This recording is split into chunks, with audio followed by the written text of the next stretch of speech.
Hi, everybody, and welcome back to the Next Level Podcast. I'm your host, Dr. Leslie, and I'm really excited. As you know, we've been revamping this platform and focusing a lot on harnessing the power of your mind. And what does that mean? What are we really focusing on here? We want you to be powerhouses in your life, to be able to reach your highest potential, unlocking every piece of your being so that you could be the badass that you have been born to be. And we really need to do that by looking at our physicality, our body mechanics, our brain health, our physical cellular health, and all the life hacks that we need to do to get our nutrition and our body optimized. And then being able to focus our mind on the creation process. Because our minds are mysterious beings in themselves with different levels of consciousness, and we really want to be able to harness them, and we can. And there are life hacks for that too. And of course, we can't do any of that without that connection with ourselves. Some people call it spirituality. I call it connection because let's face it, we are energy beings. We know this. This is scientific. We need to connect with ourselves and really understand what is authentic for us so that we can harness our power of the mind and our body in the most fulfilling ways for ourselves. So that is what we're delivering every week now. And my guest today is absolutely amazing. I love her. She is a newish person to my life. And I'm so delighted to have her because I haven't really had many people on the show yet talking about the physical, which is kind of weird since I have been really focused on mental health and physical health all of my career prior to this. But I wanted to take a step back and really talk about the mental focus. Now that we're in sort of the nitty gritty and people really understand some of the fundamentals of their mind focus and their power, I wanted to step back into the physical health because, again, how can we reach our highest potential if our minds are not working at their optimal? And I mean the structural mind, our bodies. I've seen so many clients over the years that would pay every bit of millions of dollars they had to have their health. Because when you don't have health, your mind doesn't work. You don't have the inspiration. You don't wake up in a good space. You don't go to bed in a good space. It destroys everything, and your vitality and your ability to create go down. So we have to focus on nurturing our mind through our body, our nutrition, our cellular health, and everything. And my guest today is so amazing. Her name is Mandy. I'm going to get this right. Everyone knows, bad at names, Mandy White Escalin. Yes. She is phenomenal. And she's going to talk to us today about all things gut health and how it relates to mental health. Well, thank you so much for having me on here, Dr. Leslie. I'm so excited. We were already having so much fun backstage before we started rolling. And you're amazing. And I'm honored to be here and really get to talk because it's so much in alignment with what you're doing and what I do, and just so much synergy to really help people transform their life inside and out. Yes, transformation is the key. It's all about total transformation. I mean, we can do it. I have in my own life demonstrated dreams come true. You can life hack your way to an amazing, fulfilling, vital, abundant life. And I want to bring people on my show like you who are experts and who have had your own challenges and have overcome them and share all of that knowledge with the people because it needs to be shared. We all need to live our best for us to really make a better world. And maybe that's what it is all about in the end, is I want a better world. I want everyone to be harmonious and blissful and happy and just because why not? Why not? We should be all happy and living our best. Yes. And I want to go back to what you just said about like sharing this, because everything that we go through in life, every part of our story, as hard and challenging as it is, it's a necessary part of our journey. But our story is meant to be shared. We go through those trials and tribulations and wins and successes and failures to be able to share it with others. It was meant to impact others. So our story really isn't ours, it's for others. And so I'm excited to be here and share part of my story with all of you. Oh, that's so beautiful. I love that. And you know what? That's very, very true. I've actually never heard it that way. It is really meant to share. When you have something very powerful and transformative, it really actually shouldn't even be kept. No. It should be shared. There's so many people that suffer and struggle and want to be inspired. So this is really going to be exciting. So before we move on to the topics that we've been like already pre discussing beforehand, we had to like keep it on the down low and like, okay, we got to wait for the live roll. So Mandy is a retired celebrity personal trainer. She is a WBFF pro who placed third in the world. I didn't even know that. That's huge. Like my measly, I won 2 gold medals at like the regional. I'm just like, bowing. That's amazing. And she's a holistic nutritional expert and gut health specialist. So she's got a lot of experience. Clearly, I'm sure you all know just from those credentials that she's got a great backstory. So why don't I give you the mic and you tell us a little bit about what occurred in your life to get you motivated and interested in gut health. And yeah, well, thank you. And to be completely honest, I was just sharing about my story because when I was competing, when I was training to compete, and the very strict diets that my coaches had me on, which we'll go, and that's a whole other topic, but those real strict diets for depriving my body for such a long period of time, we're talking years, because I did fitness modeling as well as competing, and my body started to reject foods that I was eating on a daily basis, including eggs and chicken. My body was like, nope, not having it anymore. And I ended up in the emergency room. Doctors were like, oh, there's nothing wrong with you. I'm like, look, I have a 4-pack and I look like I'm 6 months pregnant. Something's wrong. And they couldn't pinpoint it. And that was the catalyst for me in that moment to go, I've got to figure this out for myself. I've got to be my own, advocate for my own health. So that's when I decided 10 years ago to go to holistic nutrition school, because I wanted to learn, how can I heal my body? And then how can I help other people do the same? And at the time I was personal trainer full-time in the gym. So I did holistic nutrition coaching on the side after that. And I've helped thousands and thousands and thousands of people heal their body, heal their gut. And what I learned during that time when I had those digestive issues, not only were they digestive issues, they were also metabolic issues. There were hormonal imbalances, and I had severe, I say depression. It really had to take a lot for me to even go to the gym and go to work and do my workouts, because I didn't know at the time everything in my gut that was happening was affecting my mental wellness and my mental health. And so that's when I became like such a big person about like, I have a mission here. And I found my purpose through that pain. And I found that this is why I had to go through all of that, so that I could find that purpose and help other people. And so the whole gut thing, it's now coming not only to the forefront of science, but to the forefront of medicine, where the gut is your second brain. And people can go back 10 years. This is what I would talk about on social media 10 years ago, but people are like, oh yeah, whatever. And now it's something that everybody wants to know about. And it's kind of funny because I'm like, your gut is your second brain. And I was talking on lives on Facebook and Instagram, and people were like, oh, cool, like some thumbs up. Now they're like, okay, tell me more. So when we talk about the gut as a second brain, and I know you and I have had some amazing conversations about it, and we're on the same path, and I love being able to talk and geek out, with people that we're such nerds. We're like super nerds. It's hilarious. Yeah, my husband calls me the gut health geek, and because I've literally talked about this for 10 years.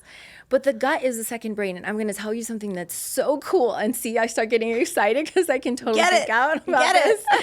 So when we were an embryo, when you're an embryo, not even a fetus, your brain and your gut are one.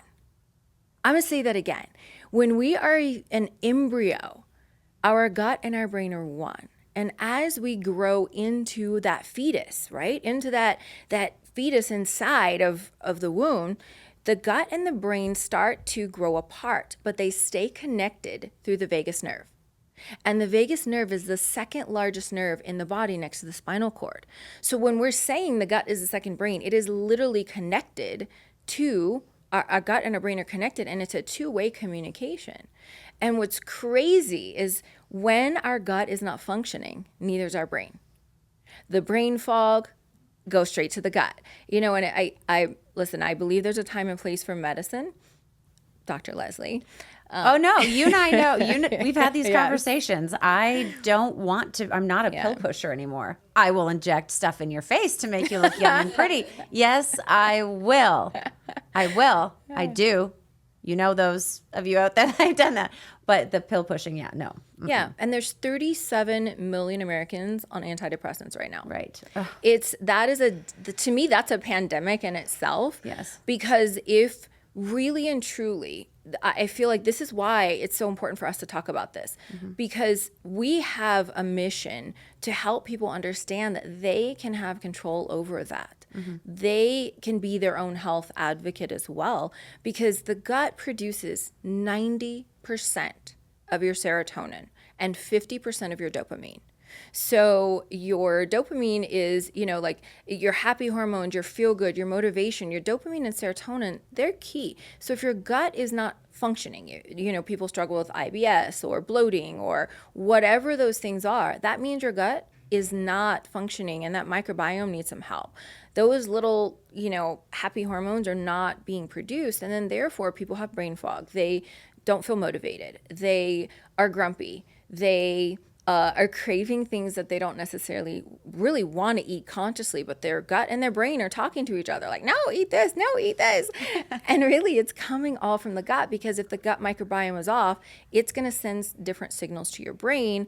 And then your brain is going to, when you're stressed out of your mind, send different signals to your digestion, and your digestion is not going to work properly. So again, it's that two-way communication. But when we can really heal that gut and help people's their own body produce the right happy hormones and chemicals that we need to be happy, that's life-changing for people. People will be a better mom. People will be a better, more productive at work, right? Have less cravings, like whatever those things are. And then they're going to be more motivated to eat better, go exercise, you know, do more things. And that's where the whole mental part, it's mindset and the physiology of the gut. Absolutely. God, I have so many questions. This is so awesome. Like my nerd brain is like, I'm activated. Like we need our nerd rings and put them together. Nerd power. Nerd power. So I want you to explain to the audience a little bit about when you're talking about the neurotransmitters being produced in the gut. Many people believe, as they're taught in doctors' offices and whatever, and I have been one of those people who had these conversations with patients before, that the neurotransmitters are in the brain and this is supposed to work on the brain and all that sort of thing. So can you break it down and help us understand that? Because that might be something where people get hung up. Yes. And even when people go to the doctor and they're like, oh, you're depressed. Okay, well, you have a chemical imbalance in your brain. It's a chemical imbalance here, because again, 90% of that happy hormone is produced in the gut. But here's what's really cool. We have, I think it's 500 million neurotransmitters in our gut that speaks to our brain. Did you guys hear that? Like 500 million neurotransmitters in the gut talking to the brain through that one vagus nerve.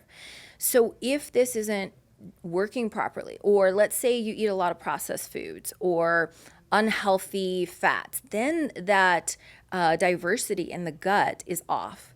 And then your body is not going to produce the happy hormones. So again, people go to the doctor, oh, you have a chemical imbalance. Here's a script, one of 37 million Americans.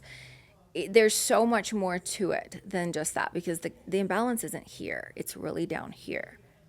It's so mind-blowing because this is research-based. Like, we know this. Mm-hmm. We know this. Reminds me of that SNL episode. We know this. So this is like, I need you guys to take this to heart, because from the medical side, this is an actual thing. Like, we need to understand the importance of the gut and its role in communicating with our brain and our ability to think clearly. Mm-hmm. You and I have talked about this a lot. There's mental illness in my family. There's a lot of obsessive compulsive disorder and some depression tendencies, anxiety as well.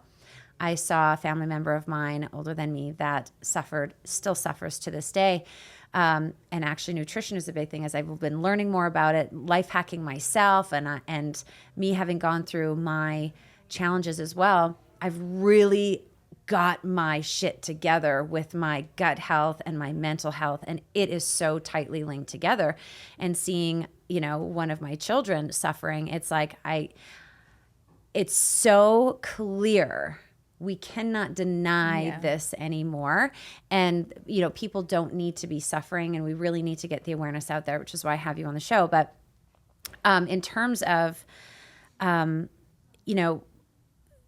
this, like you were saying, this chemical imbalance and the bloating and like all of these things that we're band-aiding with medicines again, which I had participated in, when we kind of dissect them, the foods that we specifically eat, have you found any particular foods that create a more harsher environment for the microbiome and how our body just naturally, because from my understanding, as I've kind of dived into the research, there's hormonal aspects that get affected as well. Yeah. When the microbiome is disrupted, and there's an endocrine, and there's immune issues too. Yeah. Like there's a whole cascade that happens that affects the brain and vice versa. Yes, absolutely. And did you know 70%, or maybe you guys didn't know this, but 70% of our immune system is in our gut. 70%. Yeah. And most people don't realize that. And yes, listen, I by no means am going to say I am perfect with my eating. I live the 80-20 rule. Every day I know how to eat, that sort of thing. I still enjoy those things. But I also know, I'm very aware of my body, that if I start eating too much of that, I will start feeling it, because literally this thing tells me, it communicates with me. Most people ignore it, like, whatever, I'm not going to listen to it, and still continue to eat those things.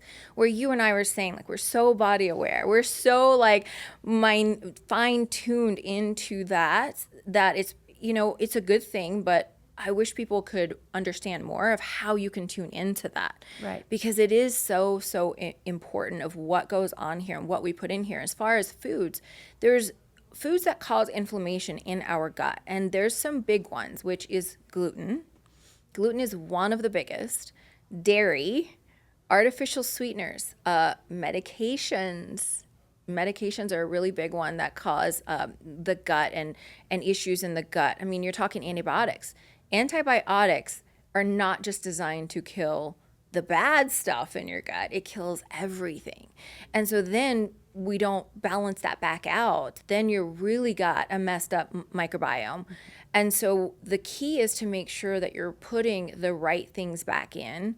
It's because when you have that diversity is off and you've got all this bad bacteria from all these processed foods, because the processed foods and medications and stuff like that have killed the good bacteria, now you have this imbalance in your gut. And the goal is to balance that back out and have more of the good bacteria, that they're basically like your little cheerleaders in your gut going, let's go, yay, you. And we need to make sure we have a lot of those little cheerleaders go active in there. But some of the foods that we eat really suppress that. Mm-hmm. And how can we take better care of it? Yeah, exactly. And it reminds me of one of my challenges when I was about 19 years old. I was about 21. Right before I was married, I ended up developing this horrible, it was called leaky gut syndrome. Mm-hmm. I had this bloated belly, just like you were talking about. Yeah. Incredibly depressed, zero energy at all. So I just graduated with my RN degree, or my bachelor's degree, got my RN license. This is back in Canada. I was doing night shifts, loved it. I'm such a night owl, loved it. But I was just getting drained more and more and more. And I just literally one day, it was my day off, I slept until like 3:00, not because I was tired. I could not get my ass out of bed. Yeah, lethargic. Mm-hmm. I would stand up and I would just, what? And I called my mom bawling. I'm like, Mom, my wedding is 5 months away. I'm 21 years old. Why the fuck do I feel this way? Yeah. I can't live this way. I was bawling. And, we ended up finding this naturopath, and she had this weird quacky machine. It's a whole other episode.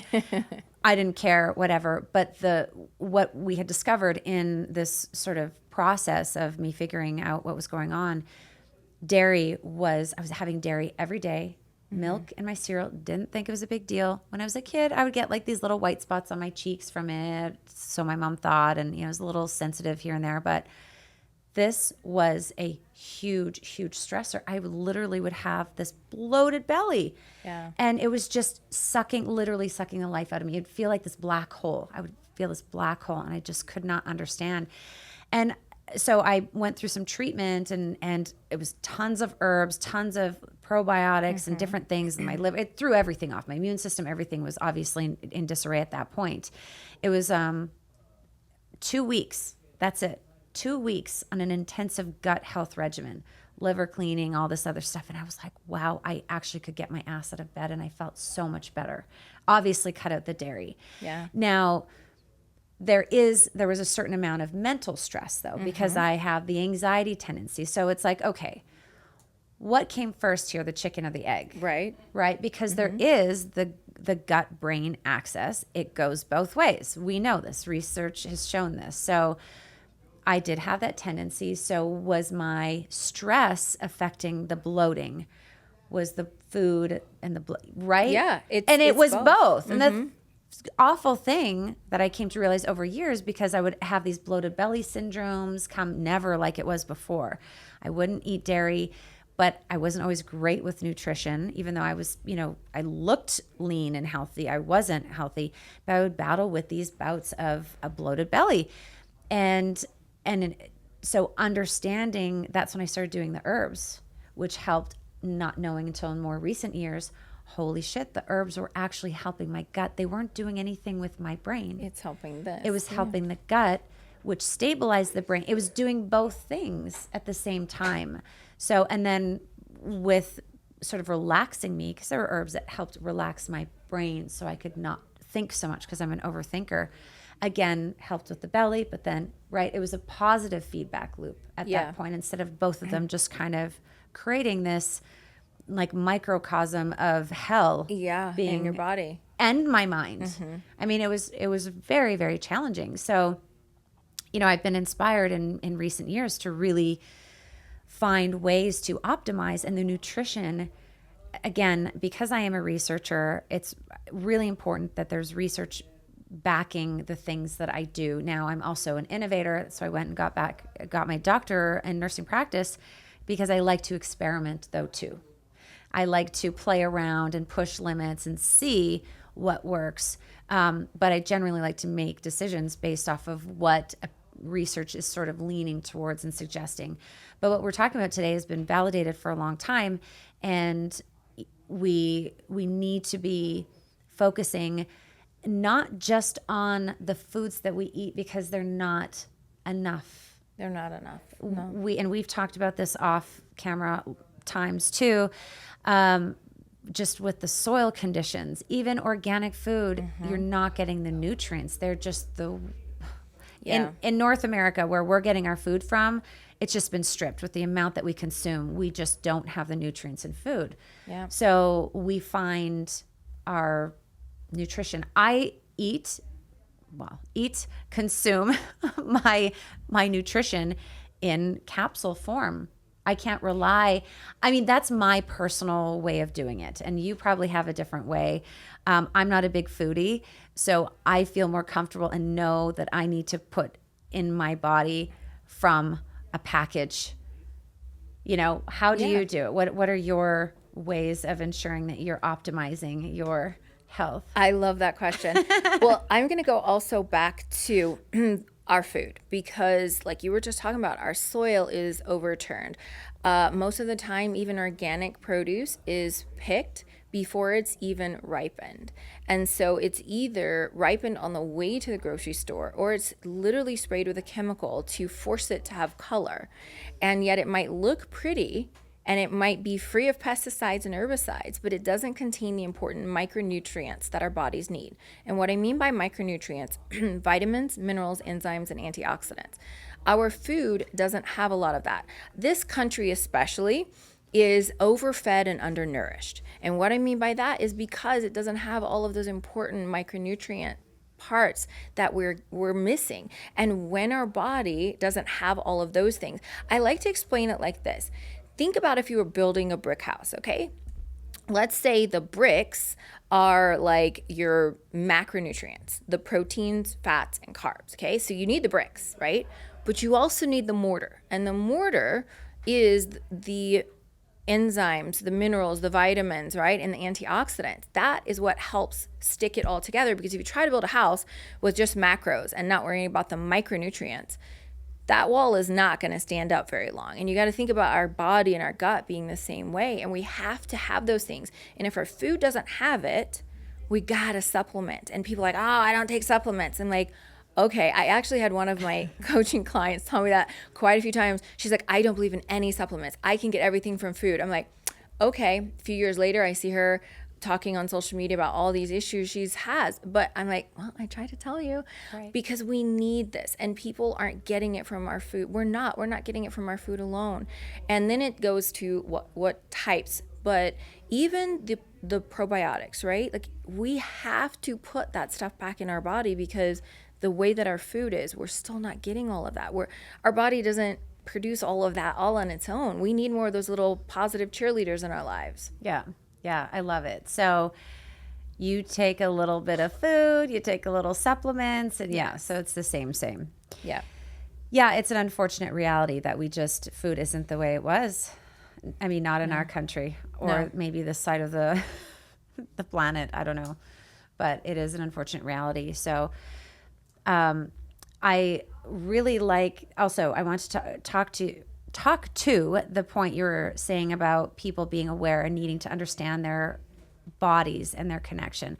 You know, being a dancer since I was like 4 years old, I mean, doing every type of dance art form, I was gifted with that ability to be tuned into myself and know when things are off. And a lot of that isn't just because I was in front of the mirror and I, had to feel into my body. Dance is actually like very meditative. Yeah. You have to be still, and there's so many things that you have to be thinking of. You sometimes just kind of get into that like no space kind of space. It's like that creative space that artists get into. And that stillness is what I, again, really encourage people to connect with, to start understanding their body, feeling into it. If you have a physical disease, I always encourage my clients, whether they're coaching or in my clinic, to take time for stillness, not meditation. That is now a profanity in my wheelhouse of words. It's just about connecting with yourself and finding some stillness. And there's many ways that you can do that. You can be active and being still, but we need to be able to tune in, connect with our bodies, and really feel into what is right and what isn't, because the body is going to tell us so much about what is going on and what is needed. Like, it's very intuitive. We're very intuitive, and our bodies are talking to us. They're screaming at us what needs to be done, right? We just have to decipher the code. So that stillness is really important for people too. So those of you who are listening today who really want to take some action on getting your clarity in your mind so that you can really harness the power of your mind in a clean, optimized state, it is definitely about the nutritional piece. But to get that, to really feel into your body, what you need, what's sort of going on, finding that stillness through breath work or going for a walk and listening, there's being present and that sort of thing. So that's going to help as well. Going to help whatever it is that's going on with the gut. Because like we talked about, mental stress can aggravate GI problems and they go hand in hand. So you're actually going to be using two very important strategies to get your mental health and optimize your mind focus. So yeah, and I love the whole brain fog thing. Like that feeling of waking up with a hangover, but you didn't have any alcohol and you can't gather those thoughts and you're like, oh man, like I can't think straight. That is literally like, I will go, and I learned this years ago. I'm like, okay, what did I eat yesterday? I literally go to, okay, what did I eat yesterday that's causing some inflammation down there that's causing me brain fog? And in our gut sometimes is screaming at us. Anybody ever have like that gut feeling about something, or butterflies in your stomach when you see someone really cute, like I do with my husband? But all of that is those neurotransmitters in our gut saying something. It's just if we choose to listen, and like you mentioned, like being still, finding that space where we can, okay, what's going on? Like do almost like a systems check. Like I could pinpoint when I was really going through this, I could pinpoint what I had to eat, and exactly 24 hours later, I would have the bloating, I would have all of that stuff. Exactly. So I knew Wow. if by choice, let's say I had a cupcake for my son's birthday, I knew I'm like, okay, I'm going to have this, or cake for his birthday, right? I knew 24 hours later from that, I was going to be bloated. I knew it because that was how my body was working, and I could time it. So I knew I could pinpoint it back. If I had eggs, like gluten, dairy, eggs, and chicken, those are the 4 things. And when you go back to leaky gut for a second, so leaky gut are microscopic tears in your intestinal lining. And when you're eating foods, the same food over and over and over again, it starts to almost like scratch your insides, and it causes more of those little microscopic tears in your gut. And then that specific food, get this, that specific food will go leak into your bloodstream, and your body will start fighting against it. Now you have just created an intolerance in your body. But most people don't even know that. And so one of the things I do recommend is take those inflammatory foods out for 14 to 21 days. Let that gut lining heal. Have the right type of bovine type 3 collagen, which also helps heal the gut lining. FYI, it will actually help heal that gut lining, but you have to take those inflammatory foods out. Take the right type of hydrolyzed bovine collagen that will help heal the gut lining. Then now your body is going to absorb the nutrients. It's going to digest food properly. It's going to change that chemical balance in your gut. And then now when you put those things back in, your body is not going to, it took me about 2 years to heal my gut to have eggs again. 2 years. Most people don't have that because of, now 10 years later, it's so much more advanced than I had to make my own bone broth and everything to try to figure this out. Wow. And now we have so much better stuff, and quick and easy and tastes great. I can't have bone broth anymore in my entire life. Can't do it. I had it 3 times a day because I knew what kind of collagen I needed to heal that gut.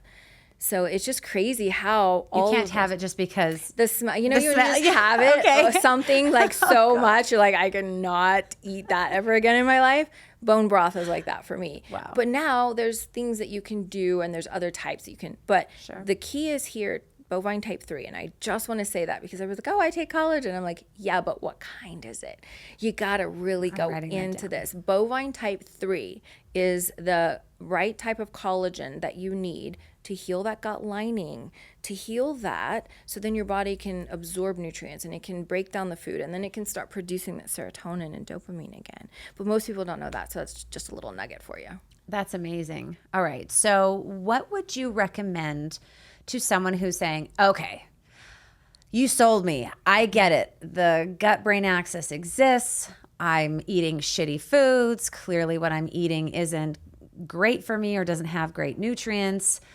What is like the first step that they can do? I mean, we talked about this, getting still and connecting with your body and all those things, but what is like the first thing that you would suggest someone who might be struggling with some irritable bowel or some anxiety or depression, even schizophrenia actually has been linked to this as well. So someone that's dealing with one of these conditions that's highly gut-brain axis dependent. Yeah, great. And even autism is linked to it. Autism as well. Yes. It's crazy. It is. I've been reading the literature. It is, wow. Mind-blowing. It is. Mind-blowing because we've seen it, healing the gut of these autistic children. And try not to cry because it's so nonverbal, like they won't look you in the eye, and nonverbal, and really going in and healing the gut and helping that gut brain axis. They start talking, they start connecting. Like it's literally so crazy what we can do all through our gut. And it's giving me goosebumps. Oh my God. And I'm like, that's why I'm here. That is why I'm on this mission, but it's all through the gut. And what I would honestly recommend is take a pause. I'm not saying give it up forever because I don't believe in diets. I try to help people break the cycle of dieting, the mental cycle of dieting, but taking the foods that cause the most inflammation, gluten, dairy, for some people it's eggs, most people it's not, alcohol, artificial sweeteners, a lot of times like beans and legumes cause a lot of inflammation, but things like that, if you take that, and soy, but take those things out, put them on a little shelf, like right here next to me. Put them on a shelf for like 14 to 21 days. And then teach your body how to eat clean, how to eat lean protein, vegetables, and fruit. And then substitute or add in supplements with probiotics. So let your body learn how to process and digest the cleanest things possible. And then see how you feel. And most people within 7 days, the bloating will go down, they'll have less brain fog, they'll start feeling better again, all because they have less inflammation going on in here and things are starting to function. And then feel it out. Like I tell people, listen to your body. If after 14 days you say, hey, I'm going to go have a piece of pizza, okay, great. After that, listen to your body. It's telling you something. Get still enough to hear it. You know, it's probably screaming at you and you're telling it to just shut up, but right. But listen to your body after that, because it's going to tell you, do you like it? Do you not like it? And you're going to have this gut feeling. You're like, I don't think my body likes that anymore. And that's okay. Then it's a choice. Then it's a conscious choice as to what you do with it. Right. And you are responsible for what you do with that information. Yeah. So that's a lot of responsibility you have. And make the right decisions. I did want to go back before we wrap up here is when you were talking about the butterflies in the stomach being the neurotransmitters, blew my mind. Yeah. I've never actually sat down or read or dove into where that comes from. Yeah. And when you said that, I'm like, holy shit, that's probably exactly right. Like that, it makes so much sense from what I know about it. Yeah. And you know, when you have like you ever have like this, oh man, I've got a really bad feeling about something, like, oh man, like your gut is literally screaming, punching you from the inside, trying to tell you, I need your attention. Something is going on, whether it's, you know, intuitively, we are like, oh man, I don't feel good about that situation or going there tonight. You know what? Something's off. I'm going to listen to that gut instinct, because I'm telling you, it really is. There's hundreds of millions of neurotransmitters talking to your brain. Yeah. It's the brain telling your gut, oh my God, like don't do this, or oh my God, this feels really good. Yes, exactly. Amazing. Isn't that so mind blowing? I know when I learned of that, I'm like, oh, of course, that makes total sense now. Speechless. Mic drop. I literally have nothing to say. I think this has only happened twice in all of my podcasts I've done where I'm like, there is nothing left to say. Like I'm literally processing how cool that is. The body continues to amaze me. And I love it. Even after all of my degrees and experience, I'm learning so much more outside of that framework in which I studied. So this is absolutely beautiful. I love it. Yeah. And, you know, I want to just add one thing. And I think this is so cool. You know, our body is a living organism, right? It's made up of bones and tissues and organs.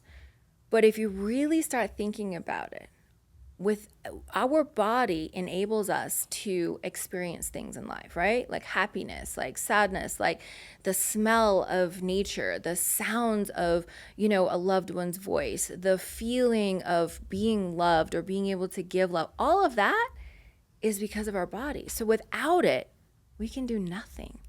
And it's so important to honor it and really realize that this is a vessel that was gifted to us, so that we can have a human experience. Oh, that's so beautiful. And it resonates with me 1,000%. And what a beautiful way to wrap everything up as well.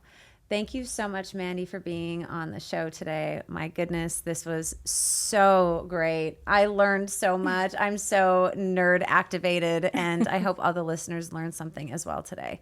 So thank you again so much. Thank you so much. And we will see you guys next time.